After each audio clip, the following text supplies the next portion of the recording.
Tu croyais que j'allais sortir à droite? Eh ben, raté. Enfin, c'est à gauche, c'est ma droite. Je vais faire voir. C'est pas grave. Nous avons ici la ZD Racing ZX. Je sais plus si c'est le nom exact, c'est pas grave. On va voir ensemble, quand on va ouvrir le carton, ce qui est réellement écrit dessus. ZD Racing fait des choses pas terribles. Mais au départ, c'est pas cher, façon de parler. Nous avons par exemple de ZD Racing, avant qu'on attaque ceci pour mettre les gens dans le bain. Il existe toute une série de buggy truggy sur cette base-là. Ça, c'est le buggy avec des roues de MT. Les alus sont relativement mous, c'est beau. Orange-gris, valeur sûre. ZD sont sur le marché depuis longtemps. Les roulements sont pas terribles, les plastiques sont pas terribles. On a déjà des diffs sortis de la boîte. Il faut les ouvrir, il faut checker là-dedans. Ça vaut quand même 160 € en gros. Donc quand tu l'auras fini équipé, 250-300 €. Pour 300 €, prends un Rival MT, sans déconner.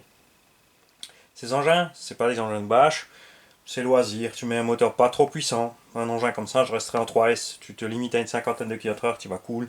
Avec le buggy, ça va un peu mieux à cause des petits trous. Mais les RTR aussi, les prix ont grimpé. Il y a l'électronique Goul RC dessus et tout. J'ai vu évidemment le buggy à 380-400 €.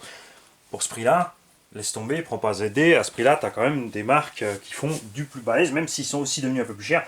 Économise-toi les 50 €, franchement. Vends un truc, hein. Un œil, démerde-toi. Si tu veux la RC, il faut choisir. Et tu te prends quelque chose de correct. Depuis peu, ils ont fait un peu le buzz parce qu'ils ont fait une 1/7 piste, genre Arma, avec la carreau genre Ken Block. Les pneus sont mauvais. La carreau est en papier. Les suspensions, j'ai vu une box, la suspension est catastrophique. La tenue de route est plus qu'aléatoire. Et la grande question est chez ZD Racing, l'endurance du plastique et des diffs. Parce que sur les autres modèles là, si tu vas un peu plus fort, les diffs, tu as les croisillons qui fondent dans les diffs, donc tu as la transmis qui lâche. Tout comme c'est le cas chez VK, JLB et compagnie, les alus sont mous, donc moindre impact, ça se plie, ça se tord. Là, un 7e est renforcé. Ils ont mis des bagues dans le plastique, pour pas que le roulement, quand il chauffe, fasse fondre le plastique. Est-ce que c'est une bonne solution? Je ne sais pas. Je pense qu'un meilleur plastique, c'est une meilleure solution que mettre une bague, parce que la bague elle-même aussi, à un moment, va chauffer, parce qu'elle ne va pas se déchausser. Par contre, pignon d'attaque et couronne sont plus grands en diamètre, mais est-ce que ça va suffire pour encaisser la puissance qui est mise à bord? Souvent, dans ces engins, un 7e, on part en 8S. Et ce qui m'inquiète le plus, c'est comme toujours, c'est toutes ces chaînes à piliers Banggood qui n'ont pas relevé tous ces détails. Ils sont tous partis sur ouais, super machin, bidule, mais ils n'ont aucun point de comparaison puisqu'ils n'ont pas roulé les Arma à côté, ils n'ont pas roulé les Obao, et ils n'ont pas roulé d'autres engins. Si tu prends le cas par exemple du ZD Pirate, en buggy, sans aucune de ces chaînes, on voit les mecs rouler avec plein d'autres buggy, que ce soit le Hobbytech NXT 4S dernière génération qui a vraiment été amélioré, le Coralie, etc., etc., etc. Parce qu'il ne faut pas le pouvoir face à ces engins, et même si ces engins, pour moi personnellement, ne sont pas encore suffisamment par rapport aux autres. Tu vois un peu la mesure d'où ça part. Donc la piste, j'avais pas envie du tout. J'ai une infraction. J'ai ma chouchoute, la Obao, un 7e ici. Donc pourquoi prendre la piste? Pour avoir des pneus bof. Perso, je vous conseille de prendre sans électronique. L'électronique qui est à bord, c'est vraiment le pire du setup. Tu prends le châssis à poil, il est quand même 150-200 € moins cher, parce que pour 150-200 €, tu peux t'équiper toi-même d'électronique. Tu prends un Robitronic à 150 €, tu prends une radio à 35 €, un cerveau à 20 balles, et tu as ce qu'il faut pour équiper ta machine en restant en 6S tranquille. Donc là, j'ai pris la version TT. Parce que le look est sympa. Comme j'ai plein de TT que je peux rosser, je ne vais pas aller rosser celle-là. Et le plus gros problème, la question que se posent les gens qui ont une expérience en RC toujours, c'est est-ce que ça vaut le coup de dépenser cet argent et de se retrouver avec un véhicule à problème, systématiquement attendre d'avoir les pièces, même si ça va de plus en plus vite, ce genre de choses. La chaîne, cette année, vous avez vu, on a pris plusieurs risques. On a pris plusieurs véhicules. On a perdu de l'argent avec les engins débutants. Ça, c'est fatal. Ça, c'est ceux qui nous ont déçus le plus. Alors là, on a pris une... attention, interdit moins de 16 ans. On a pris une branlée. On ne peut pas dire autrement. On était vraiment déçus. On a des engins qui étaient des super surprises, comme le FS FTX Conrad Riley. Je rappelle, est dispo chez Projo High-Tech à 400 €. Puisque la promo Banggood, c'est fini chez Conrad. On a quel engin encore nous a agréablement surpris. On avait la King Motor, c'était moyen, tu vois, on était surpris, c'était bien la forme, la taille. Ça avéré qu'à l'usure 15-20 packs, ça faiblit. Bon, il y a des moyens de substitution, donc ça passe. Les engins qui nous ont déçus, qui coûtent cher, Axial Rift. 550 €, vraiment déçu de cette machine. Il y a le nouveau Axial qui est sorti en 1/6. J'ai pas du tout envie d'investir 1000 € là-dedans. Diff bloqué en permanence. Pour un engin de cette taille, 11 kg, préconise 3 et surtout pas 4. Moi, si je fais du Scal, il faut que je veux pas rouler vite. Hein. Un petit 55-60 pour un Scal, c'est quand même sympa. Donc un engin purement bloqué à 1000 balles, aucun intérêt pour moi perso. Après, ceux qui ça fait, tant mieux. Donc, pour te dire qu'on a eu des bonnes surprises avec des engins pas chers, on a eu des mauvaises surprises avec des engins pas chers, on a eu des bonnes surprises avec des engins un peu plus chers, et on a eu des mauvaises surprises avec des engins pas chers. Donc, tout le monde est capable du pire et du meilleur. Voilà. On a ici donc le ZD Racing Rocket DBX07, pas X07. Je vais modifier ce carton, je vais le réécrire après. C'est censé être du 1/7. On va voir ce qu'il y a dedans. C'est à partir de 14 ans. Tu peux choisir RTR. Moi, j'ai pas pris RTR. Si m'ont envoyé le RTR, bon, tant mieux pour moi. On pourrait utiliser l'électronique pour une tombola, par exemple, parce que moi, j'en veux pas là-dedans, c'est sûr. C'est l'électronique surpasse. C'est surpasse et le roi pour faire des bonnes choses et des mauvaises choses. On a les surpasses Taurus qui sont excellents. Les nouveaux Rocket 8 pôles 1/5 qui sont bons. Enfin, après test, genre, ça sent bon, on va voir après les tests. Et il y a aussi l'électronique bas de gamme qui est rebadgée donc chez plein de, comme Goulet RC ou autre. Au début plein de problèmes, mais maintenant ça tient, mais c'est pas terrible. Hein. Les cerveaux un peu fragiles, des varios qui fument, des moteurs qui fonctionnent, mais ils sont gourmands. Ils sont gourmands, donc grosse consommation, beaucoup de pertes, etc. On a ici quelque chose dans le goût d'un Losi Lasernut, qui nous a aussi déçus, puisque le Losi Lasernut, 570 €, c'est le prix de ce machin en 1/7. 570 € le Lasernut, des roues beaucoup trop lourdes pour une transmission 1/10, qui est solide, mais qui ne peut pas encaisser des roues de poids d'un 1/8, truggy. Donc beaucoup de casse de transmission sur Lasernut, moteur qui chauffe énormément, ils ont mis 4S, ça c'est une bonne chose, mais le moteur ne suffit pas avec le poids des roues, c'est pas possible. C'est bien en balade, mais c'est pas le genre d'engin qui se fait se balader, c'est des Rock Racer, des Desert Buggy, tout ce que tu veux. Donc là c'est bien Desert Buggy X07. Ce qui est bien sur ce genre de marque, on a vu sur le Yikon, voilà, la super surprise c'était le Yikon qui arrive livré avec les lumières pour un crawler avec les blocages, déblocages diff, Axial pour 1000 € te file pas de déblocage de diff. On va savoir pourquoi. J'espère qu'ils vont sortir l'option diff.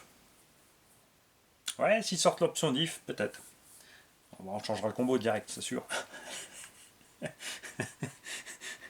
veux rouler Scal, j'ai le droit de rouler cross Scal. Je paye, je fais ce que je veux avec. Mais, assez tourné autour du pot, on va l'ouvrir. Il existe deux couleurs. Orange et bleu, évidemment, je ne pouvais pas m'empêcher de prendre l'orange et bleu. Ou noir, avec des jantes black chrome. J'aime moins à cause de l'effet carbone partout sur la carreau. Mais chacun ses goûts, c'est tout à fait normal. Alors... Et j'ai aussi pris ça parce que justement, contrairement à la piste, il n'existe rien d'autre dans cette taille, de ce genre-là. Tu peux le faire évidemment avec du Arma. Hein. Tu prends un infraction, tu mets les triangles, les cardans, les portes-fusées, soit du Creighton, mais là tu vas te retrouver vraiment super large, soit tout simplement du talion, et tu te retrouves avec cette construction, sur lequel tu peux en mettre des roues plus grosses. Par exemple, laisser les roues du talion. Comme ça, hein. Donc tu achètes un talion, tu achètes un châssis et un cardan central de Moyave, pardon. Ouais, voilà l'infraction, prends le Moyave. Tu te prends un talion EXB, une plaque de châssis, les cardans du Moyave, du talion EXB, et tu as cette construction, il te manque. Après, évidemment, la carrosse a un coût, mais une chose est sûre, après, chez Arma, tu sais ce que tu as en main. Mais, voyons voir ce qu'on a là. Parce que moi, vous le savez, c'est pas parce que je suis pas affilié déjà, j'ai pas eu de remise, je l'ai pas reçu, même si je l'avais reçu, c'est pas pour ça que je vous dirais waouh, it's beautiful, it's amazing, it's super génial, parce que j'insiste là-dessus, parce que vraiment, j'ai regardé quelques revues et c'est inquiétant, toutes ces chaînes qui sont constamment ébahis et abasourdis, et c'est super génial, les top moumoutes, et les mecs, un peu d'objectivité s'il vous plaît. Vous discréditez tout seul à faire ce genre de blague, c'est du n'importe quoi. Je peux vous comprendre que ça vous plaît, que vous soyez ébahi parce que c'est beau, c'est chouette, vous trouvez ça bien, mais après, il faut des tests réalistes. Hein. On a même une théorie de l'étranglement de l'ampère, pour brider le moteur. Alors, c'est livré avec une roue. Oh la vache, il y a une wheelie bar là derrière. Ça, déjà, c'est une chose étrange pour moi. On va se prendre le temps, hein, on va tout sortir, les mecs. Parce que des autres, vous n'avez rien vu. Vous avez vu, ouais, c'est beau, c'est chouette, 5 minutes de run. Ah oui, c'est beau, ça va vite. Oh, waouh. Code promo ici, clique là, et hop. On a une clé de roue en alu, bien finie, carrément avec un petit axe, un BTR à bord. Plus sympa que ce qu'on retrouve sur beaucoup d'autres engins. Hein, l'éternelle clé en plastique qui marche pas, qui tourne autour. Les capuchons de roue bouchés, parce que ça fait classe. C'est pas nécessaire, mais ça fait beau. Parce que bon, c'est pas très grave, c'est un peu de terre dans le BTR en milieu. On a des doubles faces en rab. Différents inserts pour la corne de cerveau, ça veut dire qu'on a une corne a priori en plastique. Alors peut-être qu'elle est en alu, ils ont mis des inserts pour que monsieur tout le monde puisse monter son cerveau, ça c'est quand même cool. Si elle est en plastique, évidemment, je peux que vous conseiller sur un engin de cette taille de tout de suite zapper la corne en plastique. Bon, soit quelques risants, évidemment, comme toujours blanc, ça va pas du tout avec les voitures noires. Des sangles lipo relativement grandes. Pour la qualité, méfiez-vous aussi. Il y a sangle lipo et sangle lipo, beaucoup de sangles se déchirent ici. Ça a l'air d'aller. On vient de lui mettre un petit 60 kg de pression. La roulette. Monter sur roule-moi, tu crois ça? On va l'ouvrir. Ah oui, c'est un box en détail, les mecs. Hein. On va se prendre le temps. Parce que voilà, si je sors tout et je vous monte la machine, ouais, super. Et après, on recommence, on démonte tout. Mais il y a un problème. Si c'est des roulements, il y a un problème parce qu'ils sont. Alors, soit ils sont écrabouillés totalement. Ah mince, ça tourne des deux côtés.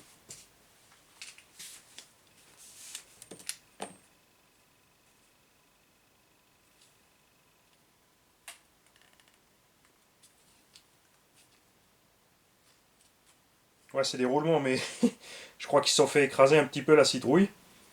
On va vérifier. Pas vous dire de bêtises. Sur les wheelie bars, les roulements, c'est pas utile. Hein. Des simples petits moyeux en ferraille, ça suffit large. Donc tu fais pas 15 km sur ta roulette. Alors, roulement double Z de mauvaise qualité. Parce qu'ils n'ont pas été broyés. Regarde, l'axe est plus long. Même vis serré à fond, t'es pas comprimé sur le truc. Donc ils ont été forcés sur l'axe. Parce que regarde, j'arrive pas à les enlever. Tu vois, ils ont été forcés sur l'axe et du coup ils se sont retrouvés déglingués. C'est pas grave, c'est la roulette. On a une jante en plastique et un pneu très épais en caoutchouc collé dessus. Ça pèse lourd. C'est rigide. Ça, je suis pas fan, tu vois. Pour moi, les roulettes, ça doit rester flex. Parce que ça veut dire que sur l'impact arrière, si ton pare-choc n'est pas flex, ça va casser quelque part. On a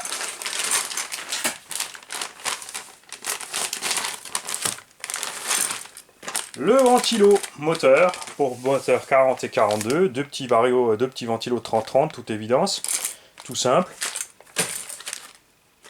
De quoi monter le cerveau et boîte radio.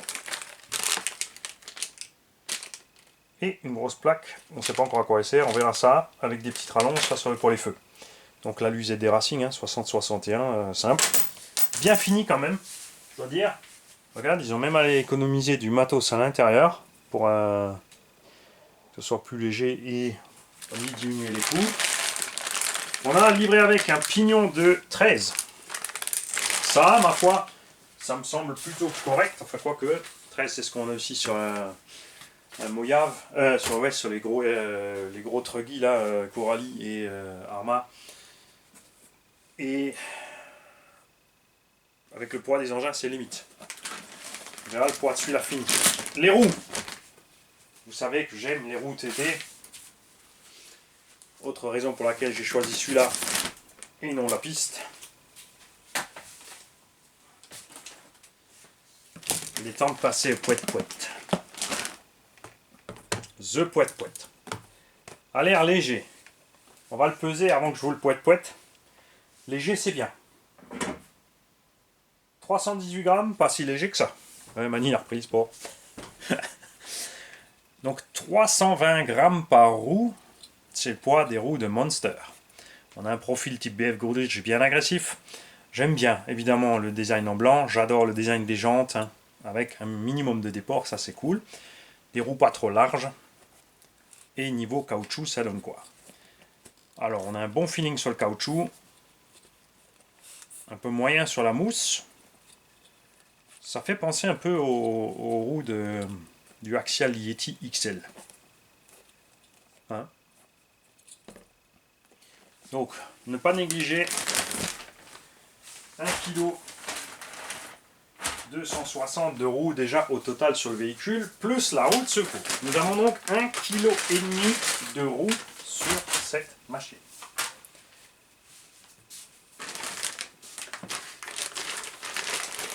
On a, ah la vache, tu peux les alourdir encore. Tu as toutes les petites vis à mettre toi-même dans le cerclage. Tiens, ça c'est que de la peinture. Ouais, c'est que de la peinture ça. Et après c'est toi qui peux mettre tes vis. Maintenant on va sortir le bestiau.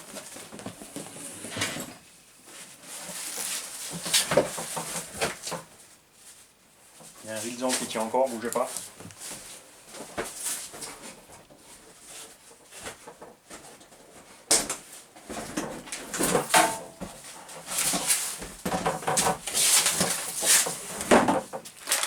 Voici le bestiau bien emballé, avec une mousse, avec un petit cellophane fraîcheur.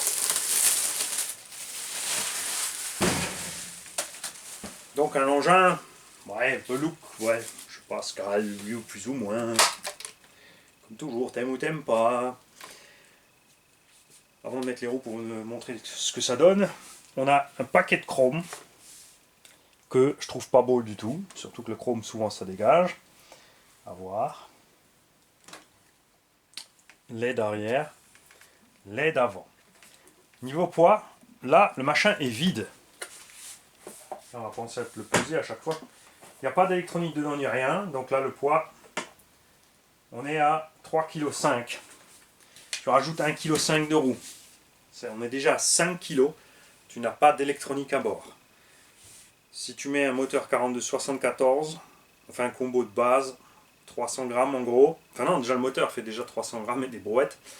Une batterie 6S entre 6 et 800 grammes, on va dire 600 grammes, on va partir sur une batterie légère, 600 grammes, moteur 1 kg. Variateur 1 kg 200-250, cerveau 1 kg 3. Donc on arrive bien à 6 kg et demi fini en 6S. Et là je peux te dire qu'il faut que ce soit solide. Hein. On a des élargisseurs. Au lieu d'avoir des triangles plus longs, on a juste des élargisseurs. Donc ceci ressemble fortement au triangle de la gamme ZD de là-bas, mais pour le truggy, parce que ceux du Monster là sont beaucoup plus fins. Voilà, je crois.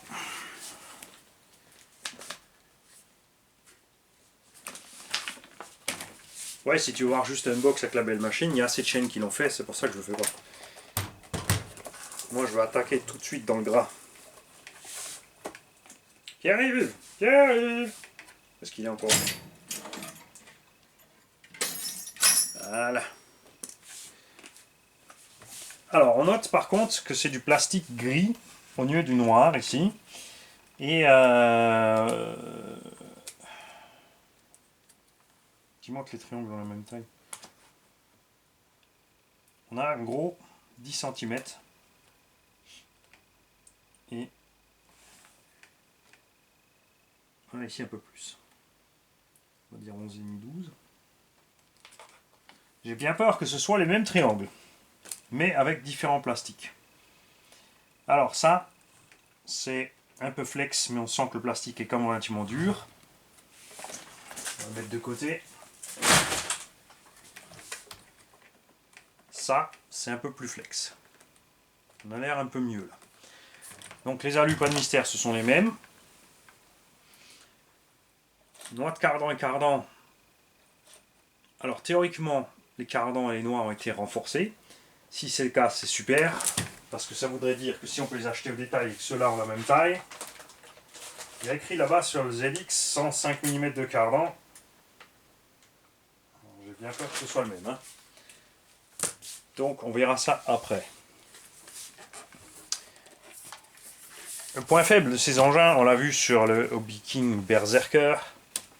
L'échappe, quand tu prends un coup tourné, elle s'arrachait. Là, on va voir si ça a été amélioré. Les triangles supérieurs qui pétaient à gogo. Parce que Berserker était déjà un peu plus lourd. Donc on va voir ça. Suspension. Ouf. Ouf. Catastrophe. N'importe quoi au niveau de l'huile. Les ressorts très mous, c'est les mêmes ressorts aussi que sur la piste. Il faut dire que la piste a une suspension tout-terrain. Donc déjà, suspecte à revoir. Et là, on va quand même être plus critique avec l'engin parce qu'il coûte quand même sa part de choses. On est à, je crois, 480 euros par là, 450-480 le roller, 570-580 le RTR. Donc on est quand même dans une gamme de prix de Arma Mojave et compagnie. On ne peut pas dire, on est dans le domaine du pas cher et on peut lui pardonner plus. Châssis. Il a l'air bien épais, donne une bonne impression. Mais, c'est du 3 ou du 3,5. Ah, c'est du 4 quand même. On a sur 4 mm le châssis. Pareil, on a un châssis très large. 1 tonne de vis. Donc du poids. Après, c'est pas plus mal sur un engin qui a une cage, puisque la cage pèse au-dessus. Donc si ton châssis est bien lourd, ça va aider pour la stabilité, c'est sympa. Regarde les petits détails qu'ils ont fait. On a une espèce de petit look carbone dans les rails latéraux, quand même. C'est assez marrant. On va voir l'intérieur. Comme dit la Caro, tu aimes ou tu n'aimes pas. J'aime moyen. Il y a un peu des deux. Moi, j'aime le style global du véhicule. Après, si tu me demandes Caro à poil comme ça va. Les petits pilotes dedans pour ceux qui aiment bien. Après, c'est pas plus mal hein, sur un engin de ce type. Et la Caro, la vache, elle pèse. Je vais enlever la Caro rapidement. Donc, comme tu as vu, elle a uniquement deux petits plots avant très courts, ça c'est bien. J'espère qu'ils sont solides. Une fixation vissée à l'arrière.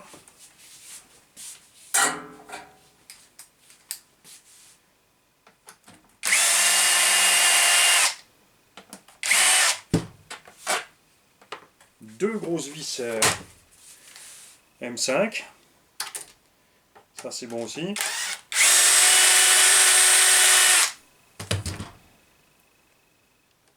Les réservoirs évidemment d'amorto c'est des faux, c'est de la déco.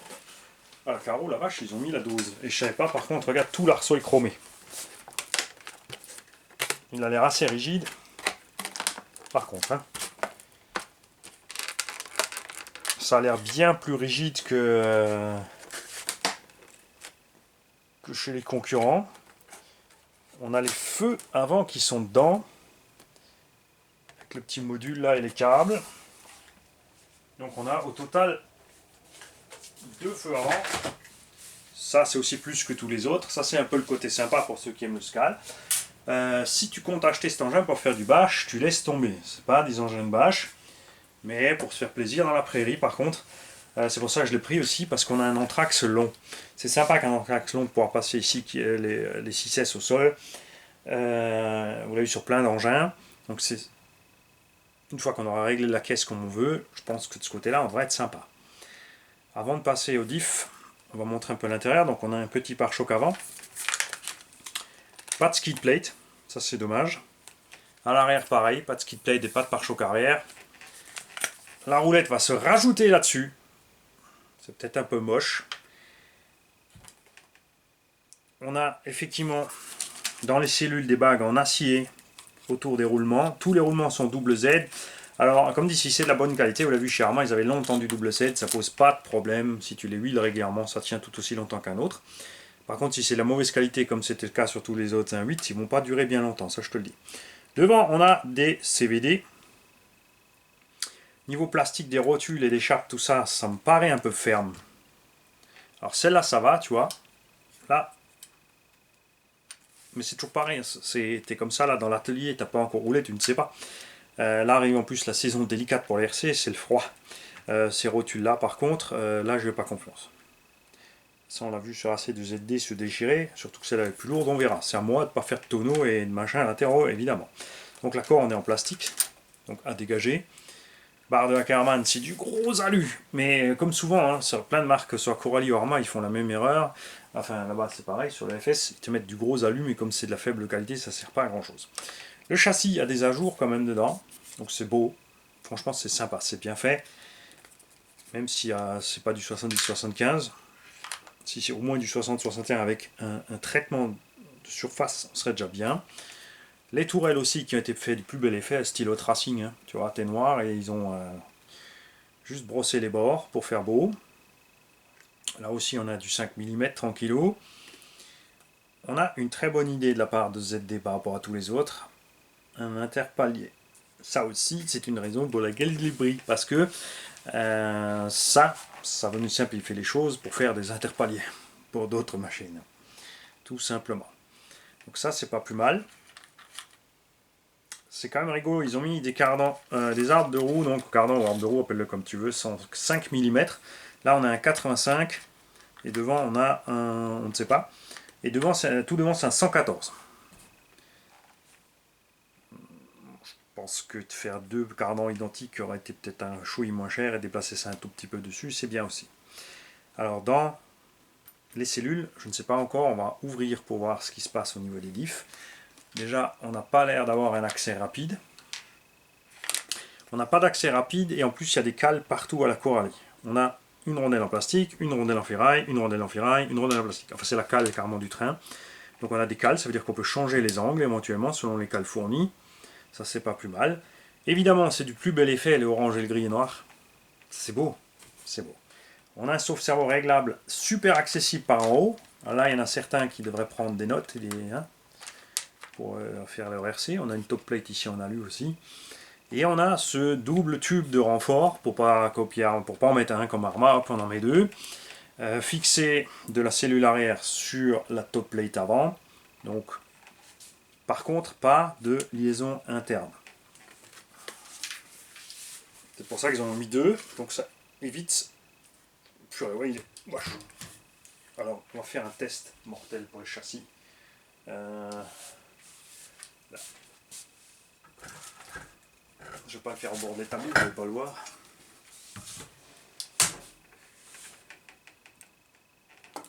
Ah, il y a un rigide.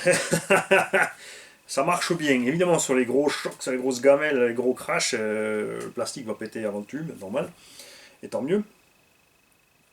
Je l'aurais bien vu relié aux tourelles.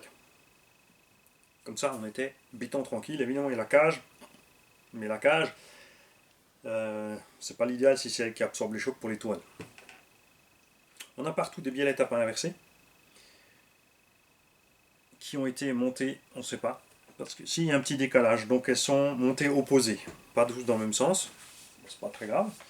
Moi j'aime bien quand toutes sont dans le même sens, il y en a plein qui sont habitués à les opposer, c'est-à-dire toujours le sens de desserrage vers dehors ou le sens de serrage vers dehors, ça faut voir, ça dépend des machines.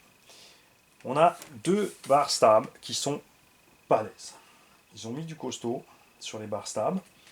On a des petites fixations à genre Timasso. C'est Timasso qui faisait ça. Monter dedans comme ça. Plein d'autres aussi, évidemment, au passage, je pense. Ouais, c'est ça en fait, ce plastique gris, regarde. Ils l'ont un peu... T'as vu, t'as l'impression que c'est... Alors devant aussi, ils ont mis les réservoirs. Il faudra voir, il y a plein de marques comme ça, Losi ou autres, qui ont fait ça, ces petits réservoirs. Et ils ont tous fait la même erreur. Dans tous les cas, ça a été placé à des endroits où la carreau, enfin où le sol peut frotter quand tu te retournes. Résultat, t'en vrai cassé. Porte-fusion en alu aussi 60-61, ça c'est avec le filetage dans l'alu. Ou un insert à l'intérieur, comme l'ont fait beaucoup avant eux. Ça, je le vois mal, perso, avec des roues aussi lourdes sur les impacts. Si tu as un pépin, je pense que c'est là que ça va péter d'abord. Même au bas, hein, on fait du 60-61 sur certains engins, où on aura enfin de la fonte d'alu ou Kyosho. C'est pareil, c'est des étriers en fonte d'alu. Bon là, c'est du 60-61. Et ça ne tenait pas du tout. À voir, évidemment, après essai. Mais j'ai pas envie de le brutaliser, je vous le dis tout de suite. Le diff central, chose très intéressante, a un corps en alu. Ce corps alu qui ressemble étrangement aux options chinoises dispo pour Arma. Mais on a des vis à l'arrière, donc c'est pas du tout ça. On a un carter avant et la couronne qui fait le carter. Enfin, on va dire que la couronne là c'est le carter avant et ça c'est le carter. On a deux carters. On a un système de frein et eux, contrairement à beaucoup qui ont mis des freins comme Arma, vous direz comment ça beaucoup? Ben oui, Techno RC aussi avait une option frein et d'autres. Enfin, Techno avait aussi le double frein. On a ici un frein arrière et un frein avant. Alors ça, c'est sympa parce que tu peux faire freiner ton véhicule un peu plus de l'avant que de l'arrière, ça évitera de trop glisser. C'est pas juste une fonction de frein à main inutile. Tu peux régler plus fort derrière, justement si l'engin n'est pas maniable, par exemple, s'il a un mauvais angle de braquage, là tu fais l'inverse, tu serres un peu plus fort derrière que devant. Alors, maintenant, tu n'oublies pas, si tu fais ça, si tu utilises un cerveau annexe de freinage, il est impératif que tu déprogrammes le freinage sur le moteur électrique et la marche arrière. Parce que quand tu vas freiner, quand tu vas vouloir reculer, le cerveau, lui, va recevoir de nouveau l'impulsion de freinage et il va freiner. Donc tu vas reculer, roue bloquée. L'avantage dans un freinage Mika, c'est de pouvoir répartir l'avant et l'arrière. En même temps, on l'a vu sur les brushless, c'est tellement doux. Tu peux tellement doser le freinage, le faire tellement efficace que tu n'as pas besoin. Mais bon. Et ça évite aussi un peu de consommation, puisque le moteur électrique, quand il freine, il inverse son champ magnétique, donc c'est là qu'on a beaucoup d'ampérage qui passe. Tu n'auras pas ça, mais tu n'auras plus de marche arrière non plus, sauf si tu as une radio avec laquelle tu peux tout simplement faire un mixage. Donc tu peux avoir la fonction frein, et ensuite, soit tu as une espèce de mixage pour que quand tu réappuies le cerveau, donc l'auxiliaire 3, par exemple l'auxiliaire 1 ou 2 ou 3, là où tu le branches, à la deuxième impulsion ne réagisse pas, ou avec un interrupteur inhibé, tout simplement, l'auxiliaire 1. On va dire que tu mets ton frein sur l'auxiliaire 1, enfin non, si l'auxiliaire 1 esclave évidemment de la voie 2, comme ça quand tu le freines, eh ben, l'engin freine. Ensuite tu peux avoir un interrupteur qui va désengager ton auxiliaire. Enfin, il y a des moyens de faire avec un mixage sur la radio. Tu peux aussi faire un interrupteur séparé pour le freinage. Ça, tu vas freiner avec ton moteur électro normal. Et si tu veux, tu as un bouton dessus pour faire un freinage tu vois, d'office. Genre 20-30% avec le Mika. Si tu mets juste le frein à main, bah, tu fais à la Arma, tu mets ton bouton frein à main et tu claques ton frein à main. Ça, c'est à toi de voir avec la radio que tu mets dessus après. Perso, je pense pas utiliser le frein Mika. J'ai pas envie de mettre un mixage, tout ça. Après, c'est lié aussi à une usure, un machin, t'as ton cerveau en plus, tes trucs en plus. Bon, c'est pas très lourd, hein. Vu le poids de l'engin, déjà 6 kg, c'est pas 50 grammes de cerveau, on va dire 60-70 grammes d'installation totale de freinage qui vont te faire du mal. Bien. Alors, nous avons vu les plastiques, on a de l'ancien plastique, on a du nouveau. On a les mêmes alus, même si c'est bien épais, comme dit, un alu mou reste un alu mou. La double barre et pas de renfort au milieu, je préfère que Arma, franchement. Arma, ils ont ça, ça, plus ça. Coral, ils ont pris le style du Hyper ST Pro qui passe par en bas. Mais le ST Pro, lui, passe par en bas, il est vraiment super efficace. Et par contre, il a du coup, il est complètement dégagé en haut, c'est sympa aussi. C'est pas très lourd, c'est des tubes. On va pas s'amuser à démonter les pesées. Et maintenant, nous allons voir quelque chose. Les diffs. Ah. Ah la vache, ça gratouille. Alors les diffs, pas bon. Enfin comme ça, à la main, là, bien sûr, tu peux rouler. Mais s'ils ont mis ça sur la piste, mais t'as vu que ceux qui ont fait des vidéos de voiture piste, waouh, super génial, quand ils vont faire 10, 15, 20 packs en réel, qu'on aura vu, parce que faire une revue et dire on a fait 20 packs, ça sert à rien, on n'y croira pas. Et l'avant, c'est pire. Là, on est bien chez ZD. Et là, pas bon. Parce que le FS FTX là-bas, les diffs, nickel. Là, pas beau. Et le central, niveau dureté, il est pareil. A noter qu'on n'aura pas le poids devant, les batteries sont derrière. Donc ouais, là, il faudra régler. Hein. Alors le carter à U, c'est bien, ça évitera évidemment la découpe de toutes les choses. Si ce carter a la même taille que les carters qui sont dans... Enfin, les diffs qui sont dans l'avant et l'arrière, ça veut dire qu'on pourra racheter des corps de diff là pour pallier au problème si le plastique se découpe ici à l'intérieur. Voilà, donc roulement bof, alu bof, réglage diff bof plus, et sensation des diffs comme ça quand tu tournes à la main, moi j'aime pas. Je le répète, ça va rouler c'est sûr, mais ça va rouler et je te garantis une usure prononcée de la chose. Ça c'est certain. Alors on va maintenant ouvrir la bête. Vous voulez d'abord la voir avec les roues? Bon allez, on va d'abord vous la montrer avec les roues. Hop. Alors c'est vrai que la pistarde, il y a des vidéos françaises. Comme dit, hein, on a plein de chaînes de drones qui reçoivent des petits cadeaux Banggood.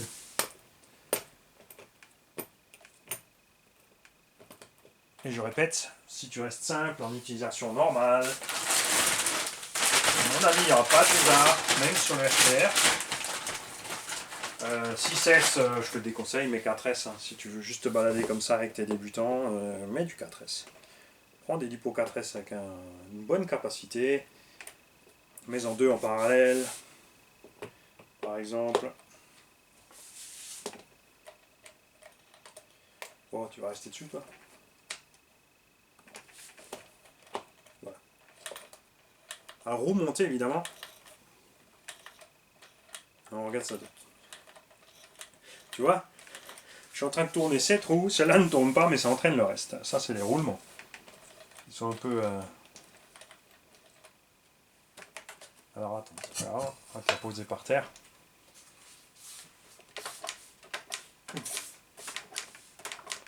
Voilà, alors là, il y a un stagiaire de la NASA qui est passé là-bas. Hein, il a fait le crochet. On base de la NASA près de Toulouse. Pour la précontrainte et les ressorts, tu vois, là on est complètement haut. Bon, évidemment, on va rajouter... ouais, non, même pas. On va rajouter du poids, ça va pas changer grand-chose. On va compenser, ici on va exagérer le poids du moteur et des lipos. Regarde, ça bouge pas.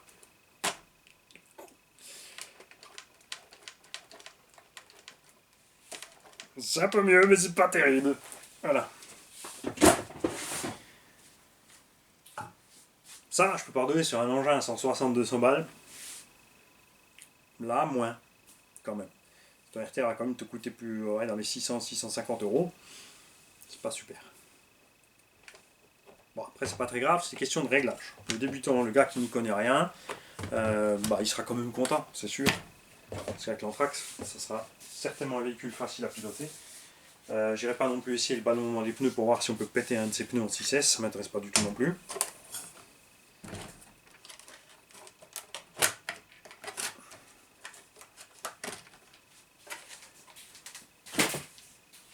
Je suis un peu embêté avec ce chrome là. Il me dérange ce chrome. Bien. L'avant et l'arrière, ça va être plus ou moins pareil. On va peut-être un peu plus enlever pour l'arrière, niveau vis. De toute façon, on va falloir le faire quand même. On peut pas laisser ça comme ça. On va atteindre les diffs. 2 vis en haut. Au pare-choc.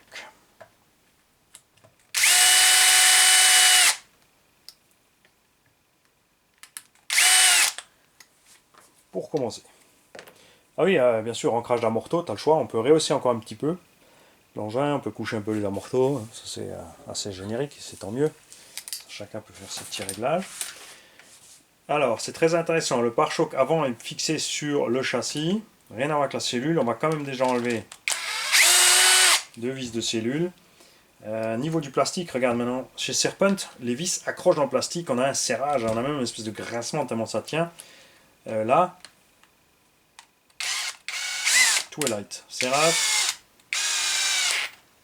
ça va. Mais tu feras gaffe. Il faut donc séparer le pare-choc quand même. À part. Et celui-là, il n'est pas vissé direct dedans, il a une ligne stop. C'est-à-dire que quand tu vas taper l'avant, tu vas taper châssis à donf. Et bon, si tu roules un pré-dégagé où il n'y a rien, il n'y a aucune raison de planter le nez. Après, c'est quand même un engin assez gros, c'est un minimum de TT. Ça, c'est le genre d'engin, tu vois, là, j'ai un peu peur de l'emmener en forêt. Avec les plastiques ZD. Ah oui, pour la balade en forêt, mais moi je te parle pour un, tu vois, pas pour du bâche en forêt, mais pour du cross, quoi.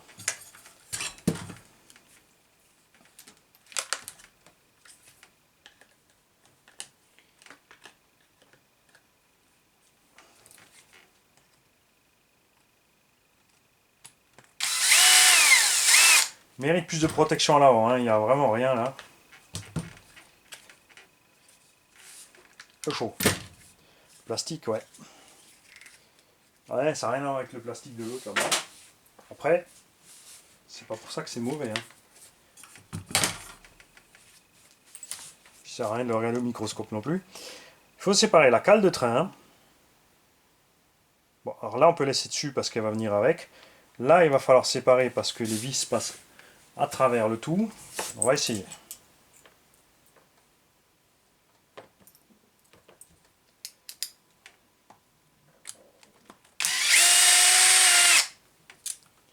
Donc, les vis maintiennent les cellules. Ensemble, les deux demi-parties. On a les deux du haut aussi. Après, si tout va bien, il n'y aura pas trop d'entretien à faire à ce niveau-là. Donc on devrait bien s'en sortir. On va être obligé d'enlever un des deux côtés. Minimum un des deux côtés. Alors soit on enlève les deux. Ça y est, j'ai tout sorti sauf ce qu'il faut. C'est quoi cette histoire ?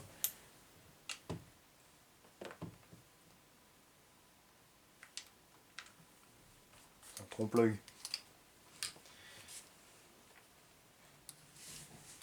Derrière. C'est quoi ? Manif et n'importe quoi, ne l'écoutez pas. C'est pas une vis, c'est le capuchon qui tient l'axe. Tu vois, il y en aura plein, ils auraient coupé la scène là. Mais non.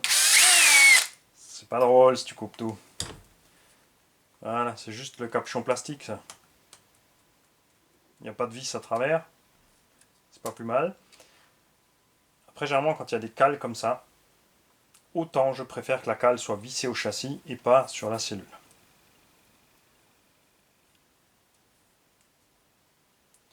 Donc c'est des simples cales cylindriques, donc ce ne sera pas réglable. À l'arrière, aussi cylindrique. Donc à l'avant, tu peux rien régler. À l'arrière, par contre, ici, on a des cales ovoïdes des deux côtés. Donc à l'arrière, on pourra régler. Et là, maintenant, le carter s'enlève. Comme toujours, on a le bar stab qui t'empêche de sortir. Alors soit tu déclipses là derrière la barre stab, soit tu la dévisses. Nous, on va la dévisser là devant. Tiens, allez.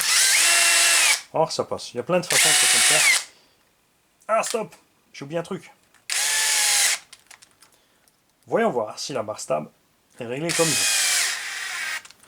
Nous avons ici deux petites vis qui servent à immobiliser la barre stable. C'est libre, mais pas de jeu. Good job. Ça c'est pareil. Quelques grandes marques qui pourraient prendre une soufflée.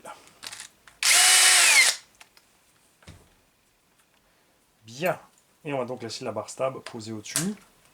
Ça passe. Ouais. Ok, on arrive au diff. On va être obligé, tu vois, à l'avant on n'arrivera pas à sortir parce qu'on a les amortos dans le chemin. Donc soit on enlève aussi encore un morteau, soit on décroche les triangles.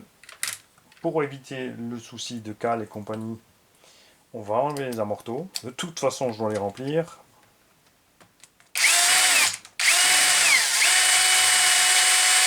Parce que je sais pas s'ils ont mis de l'huile ou l'eau de la vaisselle.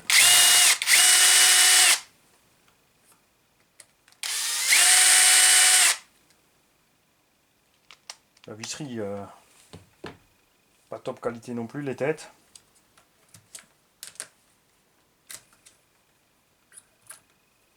Pourtant, devant, tu vois, on a un vide, un plein. Tu as vu? Alors, des tonnes de cale. Ça, j'aime pas. J'aime pas ça, les tonnes de cale. Et ensuite, ils ont raconté que les diffs sont surdimensionnés, nouvelle couronne, nouveau machin, nouveau bidule, par rapport à leur 1/8. Ce que les gens oubliaient, c'est que les 1/8 ZD ont des diffs plus petits que des vrais 1/8. Et regarde, on a un diff finalement qui n'est absolument pas plus grand qu'un diff standard de 1/8 de n'importe quelle autre marque.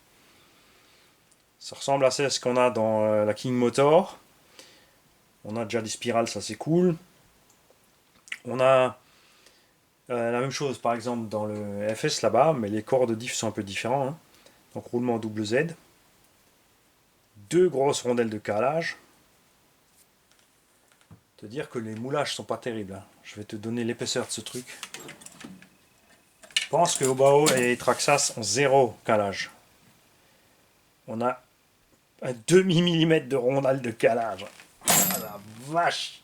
Oh de Dieu! Ça fait beaucoup, hein? Là ça va, ça tourne un peu comme un dit Pharma, aussi cette petite sensation dans machin, ça c'est pas très grave, ça repart très vite.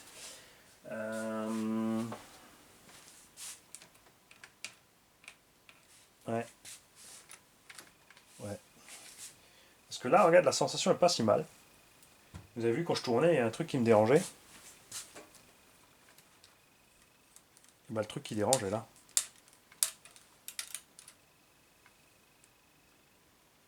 Celui-là, ça va.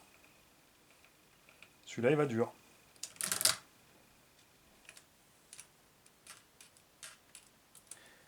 Ils ont mis une tonne de rondelles de calage derrière les élargisseurs. Et on en a trop. Bon, on va vite ouvrir un diff ensemble, c'est pas grave.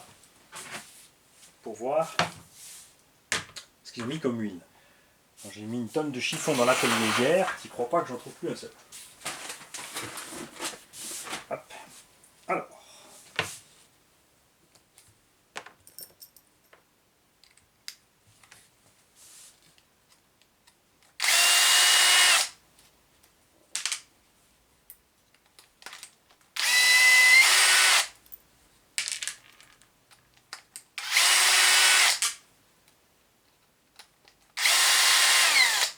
La dimension aussi des plastiques est assez inquiétante, je dois dire, pour le poids de la bête.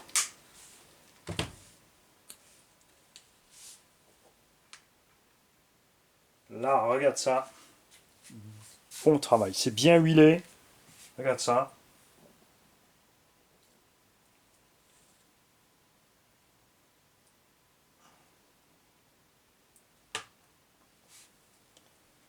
Ah, regarde, on a des petits inserts. L'axe n'est pas directement dans le plastique. On a des petits inserts, regarde. Je vais sortir, de toute façon, mettre de l'huile plus dure à l'avant. On a bien de l'huile silicone à bord. Et on a des petits inserts au bout. Donc qui vont diminuer le stress sur le corps en plastique. HP utilise la même chose, hein, juste en plaquette plate.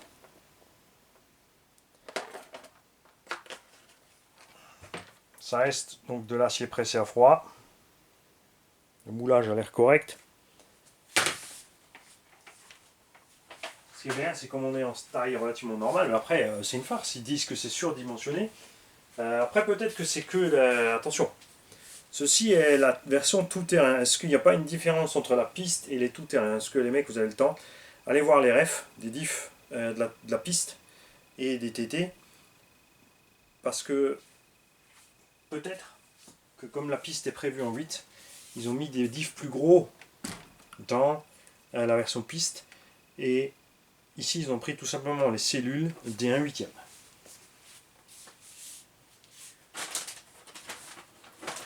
Tu vas voir là, regarde. On est sur exactement la même cellule. Hein. Non, il y a une petite modif. Regarde, là, le plastique est différent sur les côtés. Donc on a des nouvelles pièces pour celle-là. Regarde, là, on a 2 rainures qu'on n'a pas ici. C'est moulé différemment et le plastique aussi. Regarde, il a une couleur différente. Il y a un aspect un peu différent. On espère. On espère surtout aussi que du coup, ils vont répercuter cette production sur les petits. C'est possible que les dernières versions des petits, finalement, se retrouvent être celle-là. Bon, maintenant, on va voir ce qui se passe là-dedans. Parce que le problème ne venait pas du diff, mais bel et bien de ce calage foireux.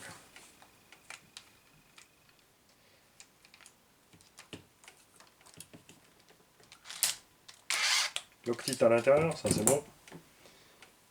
Alors surtout là, il faut faire gaffe. C'est un élargisseur. C'est fait que ta roue ne tient pas ton axe. Faites gaffe. C'est-à-dire que là, si la vis se desserre, l'axe, lui, il va se balader. Mettez de la gaine thermo dessus. Chauffez un coup, comme ça, si la vis se desserre, tu ne vas pas avoir ta roue qui va se barrer avec tout ton moyeu. Vous l'avez vu chez Serpent, on avait testé. Hein, bien. Maintenant, moi, je vais me mettre là au bord. Oui, j'utilise mon embout, c'est mon outil, je fais ce que je veux. Et tu sais quoi, regarde, je vais carrément même prendre ça pour taper dessus.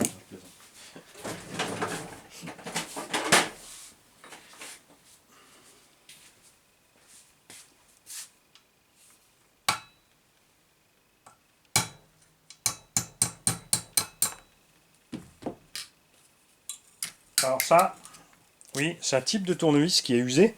Je l'ai gardé pour justement, avec ça, tu peux refaire, puisque en plus il en a acier traité, je peux me refaire des petits axes comme ça, gogo. Jamais.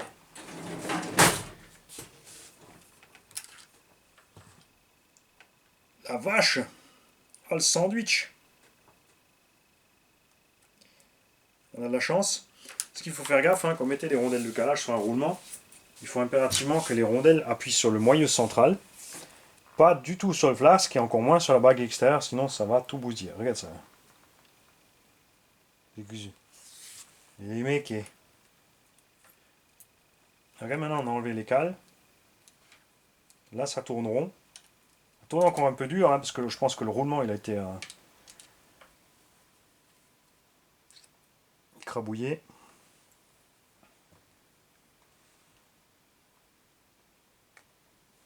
Petit plus pour eux, regarde, ils ont un méplat. Donc pense à bien mettre le méplat vers devant. Et t'as vu maintenant comme ça rentre facile. Il est sorti dur parce qu'on avait de la pression. On était trop près ici. Résultat, on avait de la pression sur le bout. Donc, méfiez-vous parce que si vous ne faites pas gaffe à ça, vous allez flinguer très vite vos roulements.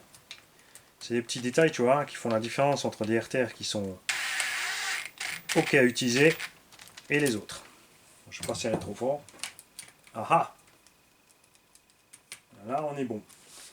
Donc on verra ça. On va tous les enlever parce qu'il faut voir si on a 2 ou 3 rondelles. Là, apparemment, on en a que 2, tu vois. Et là, ils en ont fourré 3, tu sais pas pourquoi. C'est le gars de gauche, il était plus optimiste que le gars de droite. Là, on n'en a qu'une. Et là, pareil, on est bloqué parce qu'il y en a 2. Bon. Donc, en tout cas, tu sors les 3 diffs. Tu remplis tes 3 amortos comme il faut. Tu fais tes calages comme il faut. C'est clair, sinon c'est touffu. Maintenant, on va accéder au diff central. Parce que lui n'a pas l'air du tout, mais alors pas du tout, d'avoir un accès rapide. on a un support conventionnel. Les freins vont venir avec. Donc ce qu'on va faire, c'est qu'on va attaquer par en bas. Et la question est-ce qu'on va réussir à le sortir par en bas? Il faut se dire évidemment quand tu as le moteur monté et le cerveau de frein, il faut enlever le cerveau de frein, il faut enlever le moteur. Alors on va essayer de le sortir par le côté. Éventuellement, sinon il faudra séparer les tubes.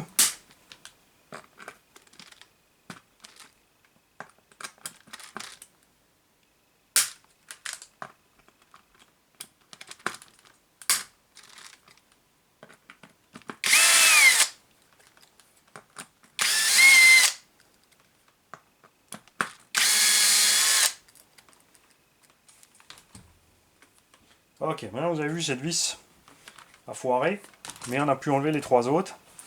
Donc on va essayer de bouger tout le support entier pour faire levier sur la vis. Ah stop, si tu n'enlèves pas la dernière, ça va pas aller.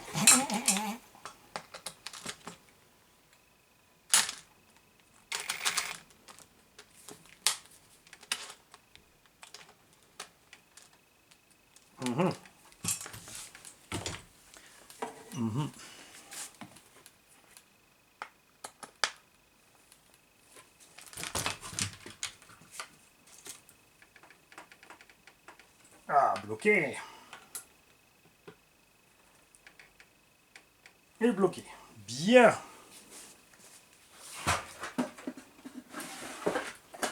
On va donc chauffer avec ceci.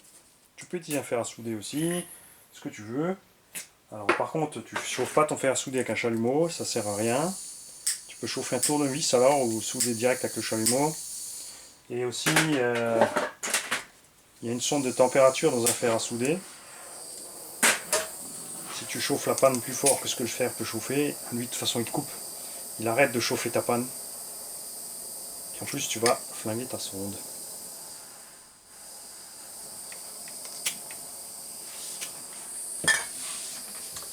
On va chauffer. Tu fais gaffe évidemment que de l'autre côté, il n'y a rien qui morfle. Là on pourrait presque même déjà chauffer de l'autre côté directement.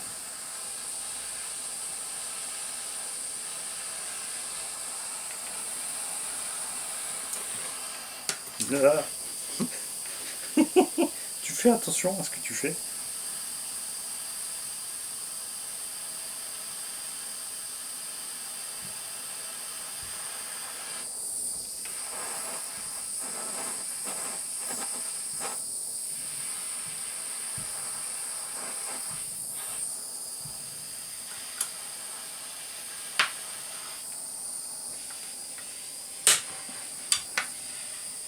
Voilà. Une.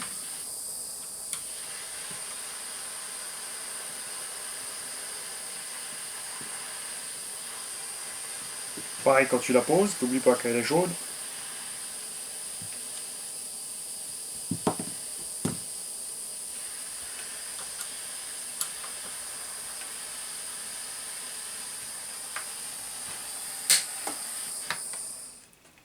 Tu poses ton outil, c'est pareil, tu fais gaffe qu'il est chaud.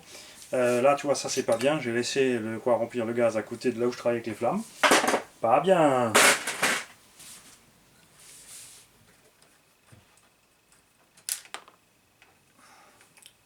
Donc là ça va, tu vois, j'ai un sol carrelage et tout. Si tu as un sol évidemment autre chose que ça, même si tu travailles sur un espace qui ne craint pas la chaleur, tu fais gaffe, hein, parce que si elle dégage, elle est dans le tapis ou dans le lino ou ce que tu veux. N'oublie pas que c'est le genre de truc qui se fait à la maison. Le sport RC, donc on va devoir sortir l'arceau. L'arceau a une articulation là. Ici il est vissé par en dessous. Donc il faut enlever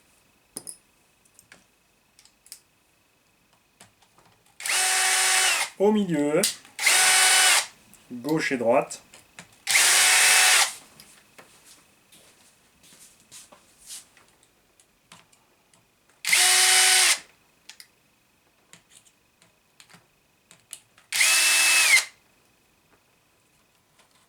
Ok. Et il faut enlever toute la platine avant.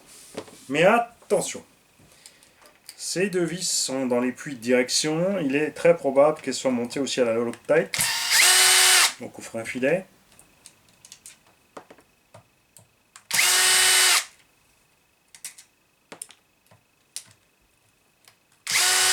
Tout va bien. Tout va bien. C'est bon. Il y a de la chance, des fois les puits tournent en entier, donc il faut desserrer en bas, et après ça sort quand même pas. Et voilà, il faut flexer un petit peu. Là tu vois que du coup le châssis, ben, il flexe à mort, hein, sans ça. Tu n'oublies pas que ça a chauffé en bas.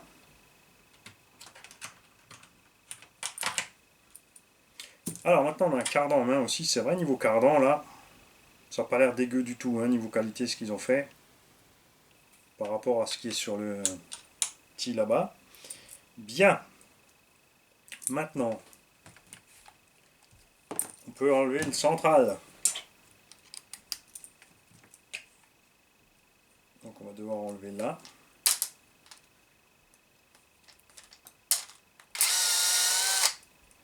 Aussi à la loctite les mecs.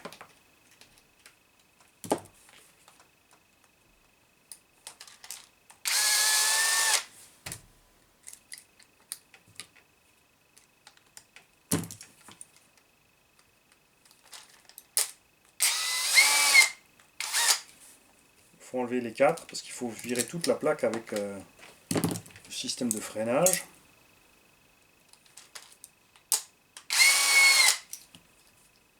Là c'est pareil, ça coince trop, n'hésitez pas à chauffer.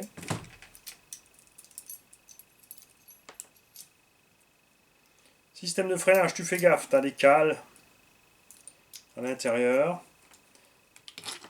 Regarde là, il faut même virer encore...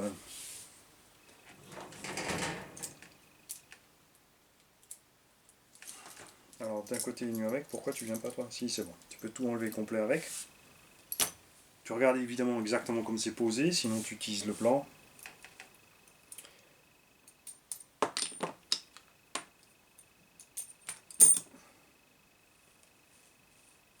Ça va.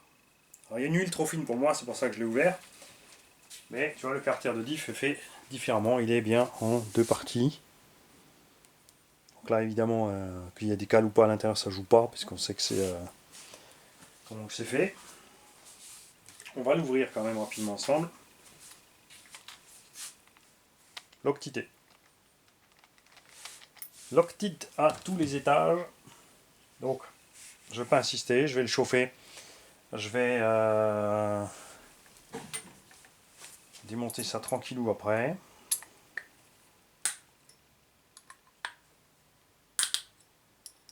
Ouais, j'arrive pas à lâcher l'affaire, hein. C'est terrible.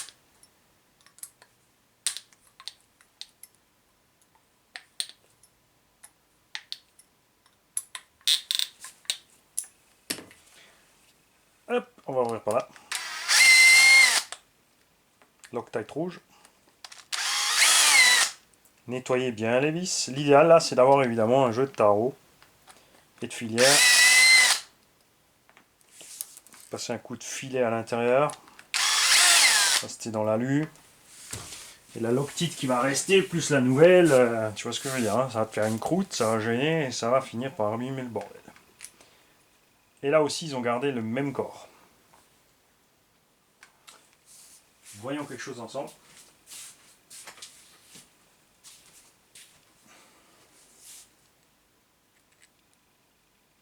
On va faire un petit test. Je vais voir si on peut mettre celui-là sur le corps alu, parce que ça veut dire que tu peux acheter le corps alu plus le couvercle arrière. Alors là on touche le rebord, donc à voir. À voir parce que de l'autre côté c'est peut-être pas le cas, puisque forcément là c'est prévu juste pour un couvercle, et là tu vois la couronne elle passe aussi par dessus mais pas autant que celle-là, hein, donc c'est peut-être pas possible. On ne pourra pas mettre tous les corps alu, à mon avis ça n'ira pas. Si j'y pense, je ferai la jour de la chose. Résultat donc, les amortos de la série 1/8 sont mieux remplis, ils ont un meilleur setup. Et j'aime bien aussi comme c'est fait la couleur, là ils ont modifié un petit peu, ok. Les tourelles, niveau des points d'ancrage, celle-là ont beaucoup plus de points d'ancrage. Regarde ça, on a une multitude de points d'ancrage, même en hauteur. On a les mêmes triangles, sauf d'une matière différente. On a des barres stables plus grosses. On a la barre de Ackermann est dans le même alu, mais c'est juste fait différemment qu'ici. La top plate, c'est la même. Le chariot pour diff est différent. Partout, ils ont économisé de la matière, hein, ils ont percé partout, ils ont fait ce qu'il faut pour avoir un max de récup. Hein, c'est un truc de dingue quand même.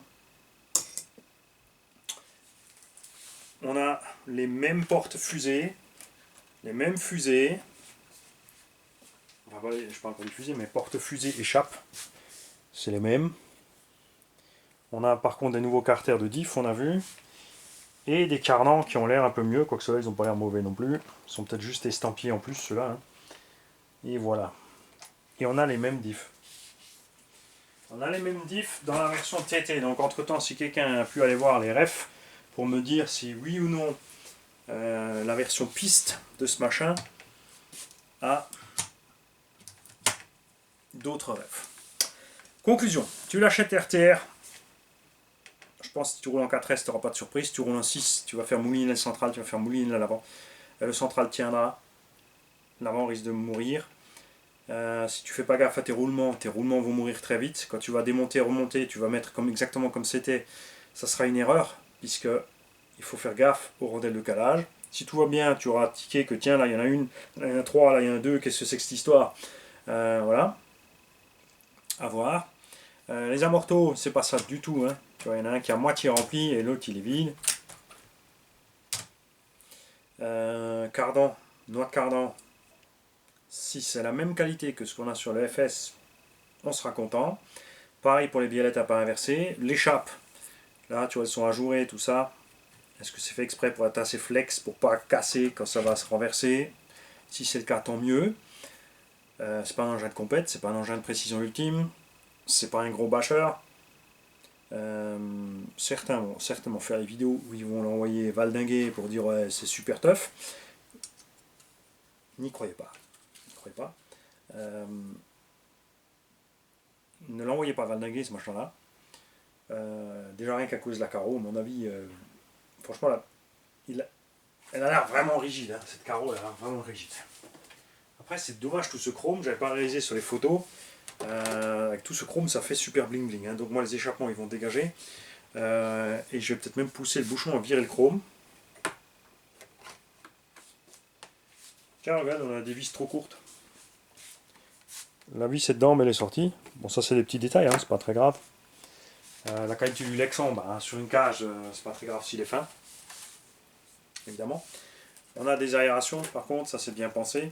Même si je pense que devant, c'est largement assez ouvert. Peut-être juste pour le look. Ouais, du coup, le moteur est vraiment bien exposé à l'air. Hein. Et par contre, les saletés, regarde quand tu braques, si ça va rentrer dedans. On va voir ça. Voilà, donc moi pour l'instant, statique de ce que j'ai vu, je m'attendais à cette qualité d'alu. Je ne m'attendais pas à des bras plastiques des 1/8. C'est un autre plastique, peut-être que ça fera la différence. Amorto, j'avais déjà vu sur les vidéos que oui, effectivement, c'était pas terrible. Hein. C'était les mecs qui te disent la suspension est géniale et tout, ça absorbe tout, c'est la classe. On n'est pas cons tous non plus. Et transmis à voir. Transmis à voir sur le Berserker systématiquement, comme dit les axes, bouffaient les carters. Là, ils ont mis des plaques en plastique, des plaques en métal pour pas que ce soit l'axe qui est directement le carter. Est-ce que ça suffit? Je pense que oui. Faudrait démonter le petit ZD là-bas. Ça, on fera séparément. Quand je l'aurai ouvert, on verra ce qu'il y a dedans en diff, si c'est une version moins évoluée que celle-là ou pas. Ceux qui l'ont déjà, évidemment, merci de commenter en dessous. Dites-nous tout. Oui, je suis content, oui, je l'aime, il n'y a aucun problème. C'est pas parce que, voilà, là en statique. N'oubliez pas que, voilà, j'ai quelques années d'expérience en RC, pas en compétition, pas des trucs de pointe, je parle dans le loisir, de se faire plaisir avec des engins durables. J'aime bien quand le côté qualité-prix y colle. J'ai pas encore dit que c'est mauvais. J'ai vu des choses qui me plaisent pas trop. Il n'y a rien vraiment qui me déçoit à part les triangles. Je pensais quand même que ça serait surdimensionné. Pour les diffs, comme dit, ça doit être moi, parce que moi j'ai vu sur la piste que c'est surdimensionné. Comme c'est le même châssis, j'étais parti sur le fait que là aussi les diffs sont surdimensionnés. Et je ne sais pas si ce sont donc deux cellules différentes entre la piste et ça. Et si c'est pas le cas, ils ont essayé de se foutre de notre gueule. Et si c'est le cas, c'est juste moi qui ai mal lu, tu vois. Je me suis foutu de ma gueule tout seul. Voilà.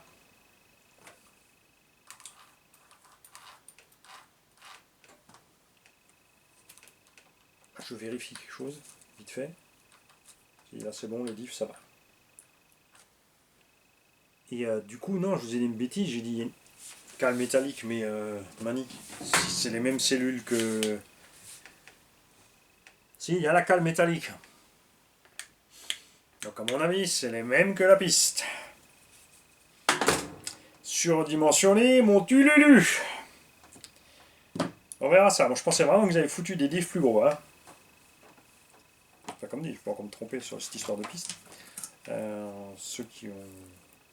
S'il vous plaît. Ah, attendez voir. Donc, c'est ça ce qu'on a oublié. On a déballé des trucs. Mais, voilà. The Notice est là. Je vais rapidement regarder la ref. Et je vais vous laisser regarder entre-temps sur le net. Si la ref est différente. 8504. C'est la référence des diffs qui sont dans cette machine. Est-ce qu'on a des pièces au détail ou il faut chaque fois acheter un diff entier lui?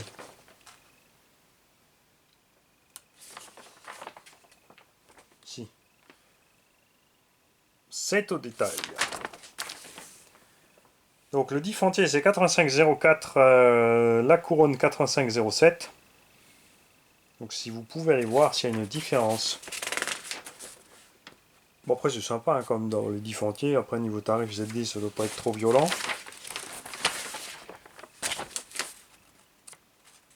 Bon, tu as 36 000 pignons, tu n'as pas spécialement d'options. Donc à l'essai, nous verrons.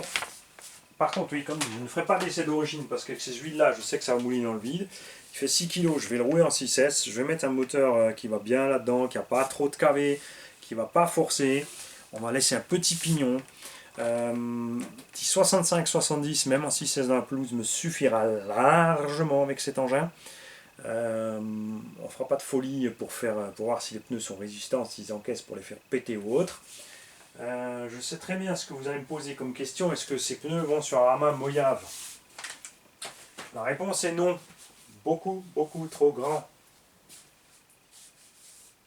Hein, ça passera pas, tu vas frotter les ailes. Comme je t'ai dit avant, si tu prends un Talion EXB avec la plaque centrale et les cardans du Mojave, tu peux te faire ça tout seul. Tu peux le faire extra large, parce que là il faut des roues à déport quand même. Si tu prends un Creighton et que tu colles la plaque de châssis du Mojave, tu seras un poil plus large. Enfin, tu n'auras pas besoin des élargisseurs en fait. Donc, ouais, ça peut être viable. Enfin, tu peux le faire avec le talion et l'autre. C'est à toi de voir ce que tu veux comme empattement, ce que tu pourrais mettre comme roue. Si tu prends les triangles plus larges, évidemment, tu as le plus gros débattement. Tu peux mettre des roues sans déport, à chacun de voir. Ça a un coût aussi, évidemment. L'avantage, c'est que tu pourrais partir sur un roller. Si tu prends un Creighton XB roller plus une plaque de châssis, il y a des choses sympas à faire, tu vois. Bon, après, il te faut encore une carreau, hein, c'est normal. Point de vue taille. Oui, je pense que ça va se monter sur un Mojave. Il est en haut à l'étage pour l'instant. On va essayer une infraction qui fait plus ou moins la même taille, donc il n'y a pas de raison que ça n'aille pas. Ouais, ça ira bien. Ouais, le Mojave est prêt à sortir. C'est pas qu'il est vendu, les mecs, il est toujours là, il est à moi et il est prêt à sortir. On va voir quelque chose niveau largeur. On va voir quelque chose niveau largeur, les kikis.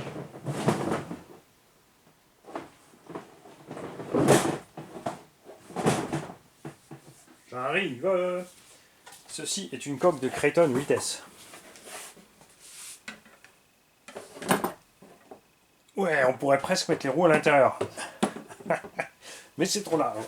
Mais c'est pas ce que je voulais voir. Ce que je voulais choper, c'était la coque du Arma Infraction.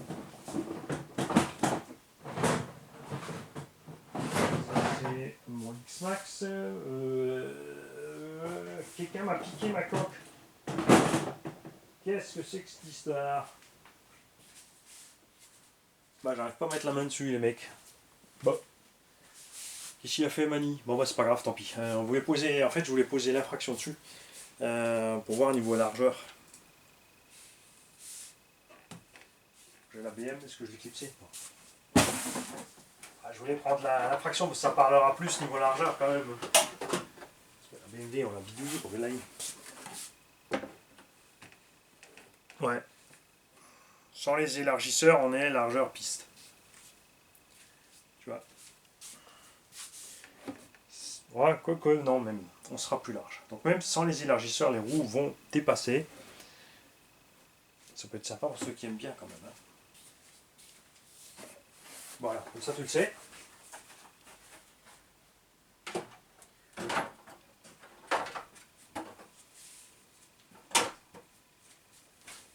Alors, le mot de la fin, on n'est pas surpris parce que c'est ZD. On ne s'attendait pas à des miracles. On aurait bien aimé quand même, on aurait aimé avoir une, tu vois, niveau sensation primaire, la même sensation qu'on a eu là-bas. Là-bas, on était vraiment agréablement surpris, là, moyen. Bon, on dit ça va bien se passer. Et la deuxième, on est quand même surpris de ne pas avoir mieux. Vu une fois de plus le nombre de gens qui ont dit ouais c'est mieux, c'est ci, c'est ça, et finalement une fois que tu as ouvert, il y a un petit mieux dans la qualité ZD, ça commence à venir, mais c'est pas encore ça. Et ce qui m'embête à ce niveau-là, c'est comme dit, je le répète encore une fois ce que j'ai dit au départ, c'est le tarif de l'engin final vendu complet RTR jusqu'à ce qu'il arrive chez nous. Même s'il y a des boutiques qui vont le vendre en France, pareil, il sera à 650-700 €, donc on serait à un prix équivalent de machines quand même qui ont fait leurs preuves chez Arma ou d'autres choses. Donc on navigue entre les deux. Et comme toujours, quand on aura la radio en main, quand on sera sur le terrain, eh ben on sera heureux, hein copain? Salut copain!